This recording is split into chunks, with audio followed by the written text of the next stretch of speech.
Hello' বন্ধু বান্ধৱীসকল, মোৰ এটা নতুন ব্লগলৈ আপোনালোকক স্বাগতম জনাইছোঁ। মোৰ গাড়ীখন আজি অলপ ৱেল্ডিং কৰিবলগীয়া হ'ল। গাড়ীৰ বডিটো অলপ বেকা হৈছিলে, সেইবাবে ৱেল্ডিঙত লগাই দিলোঁ ওচৰৰে দাদা এজনৰ ওচৰত ৰাওনাপাৰৰ। আৰু এই বডিটো এল পাতিটো দি অলপ ঠেলি তাত এটা ৱেল্ডিং মাৰিলোঁ। ব'লকচোন চাওঁ কেনেকুৱা হয় ভিডিঅ'টো। আৰু বডিটো এনেকৈ অলপ ফাটি যোৱা দেখি দাদাক ক'লোঁ কি কৰিলে ভাল হ'ব।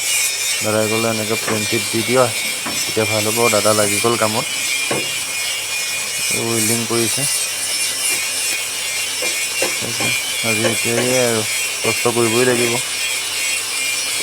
ৱেল্ডিং কৰি হ'ল আৰু গাড়ীখন লৈ আহিলোঁ ৱাশ্বিঙত লগাই দিলোঁ।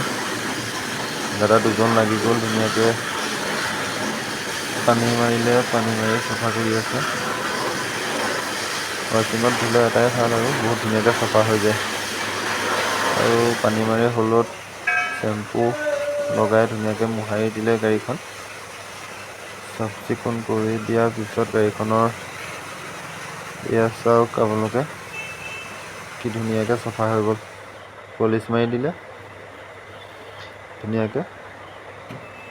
এতিয়া চাওক গাড়ীখন কি ধুনীয়া হৈ গ'ল। আৰু এয়া গাড়ীখন উলিয়াইছোঁ। ভিডিঅ'টো শেষলৈকে চোৱাৰ বাবে ধন্যবাদ সকলোকে। জয় অসম।